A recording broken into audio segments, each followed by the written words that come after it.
How's it going, guys? My name's Adrian Cisneros. These are going to be the three plants that I'm going to describe today that I got chosen with. If I mispronounce any of these names or any of the Latin names, excuse me now. But here we go.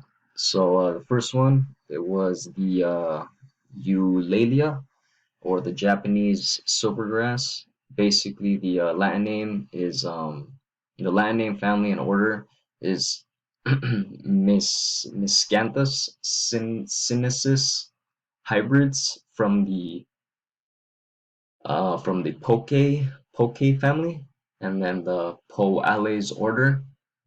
The identifying features for this plant is that the flowers are purplish, the leaves are about 18 to 75 centimeters, 7 to 30 inches tall, and then 0.3 to 2 centimeters broad. The landscape uses or growth habits, it's widely cultivated as an ornamental plant, and it's usually in temperate regions around the world. Some planting needs: moderately fertile soil, moist but well-drained soil and full sun.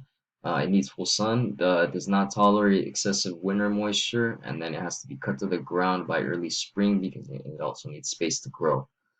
The size that it usually grows to in width is about 0.8 to 2 meters or 3 to 7 feet tall. The center of origin is native to Eastern Asia throughout most of China, Japan, Taiwan, and Korea. Some other facts, there weren't really two other facts that I found, so I didn't really state any. But this is a picture of it, of what the plant looks like. You know, it's like a shrubby, like bushy kind of plant. The second one that I got was, again, if I butcher these names, my bad. It's Nemesia. I'm guessing Nemesia. The Latin name is Nemesia Caerulea. Not sure how you say that, but excuse me again. Fruticans hybrid. It's from the Scrophulariaceae family, and it's in the Lamialis order. Some features for this one: the flowers are two-lipped. The upper lip is consisting of four lobes, and then the lower lip consists of two lobes. Um, some uses for this one: it's popularly used as bedding plants. It's grown from seeds and heat, and then it's planted out af and gets planted out uh usually after, like, I guess, the winter, like whenever the frosty, like, cold season has passed. That's, I guess, that's when it's best grown. So considering this danger of frost, I'm assuming if it's grown in like the winter or cold temperatures, it has that danger of being, you know, that injuring the plant growth or whatever. Some planting needs: it needs an area where the soil is rich in organic matter and where it's moisturized. It's but also well drained. Too much water could also lead to a stem rot, so you don't want to put too much water. That's why it's got to be well drained, the soil. It does need full sun. That's when it grows the best. But the plants bloom longer in warm climates. But they could also bloom good if they have some shade. But they do bloom better in full sun. The size that these grow up to about is about 25 to 30 centimeters high with a spread about 30 centimeters. Center of origin for these are they're native to sandy coasts or disturbed ground in South Africa. This is a picture of the flower right here.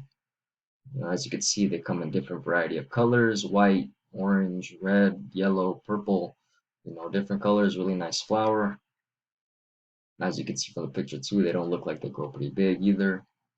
And then last but not least, the third one that I got was the giant lily turf. The Latin name, family, and order for these is the Ophiopogon jaburin, or the Liriope giganti, something like that. Sorry again for the mispronunciation. It's from the Asparagaceae family, and then it's from the Asparagalus order. Some features for this one are the roots are fibrous. They usually have terminal tubers. They have small showy flowers that that occur on that grow on erect spikes with tiered whorls of well, they grow on spikes, and then the flowers are white to violet purple flowers rising above the leaves. The flowers resemble those of grape I don't know how to pronounce that word, Hyacinth muscari, which is the origin of the specific epithet. Flowers develop into blackish berries, and then this is the blackish berry, which often persists into the winter, and then the variation in the leaf color. I'm assuming that goes by the seasons that they grow and stuff. Some uses for this one, they usually use them as borders, like along sidewalks, trails, driveways. It's a shrub, trees. They use it as ground cover, mass plantings. They usually put them on steep slopes where like the erosion control where they could be used as erosion control. They don't really need too much maintenance, so as you can see, minimal maintenance required. Easy plant to grow. Um, see, it's one of the most says right here. It's one of the most popular use for ground covers in southern United States areas. Um, that's another thing about the ground cover. So plant needs to be watered regularly throughout the first growing season to help establish a healthy deep root system. Once established, the plants are very drought tolerant, and then to maintain a neat appearance, you should mow or shear the foliage back to the ground in late winter or very early spring before any of the new growth begins, just so it could look nice and then, obviously grow to its full potential and how it should be.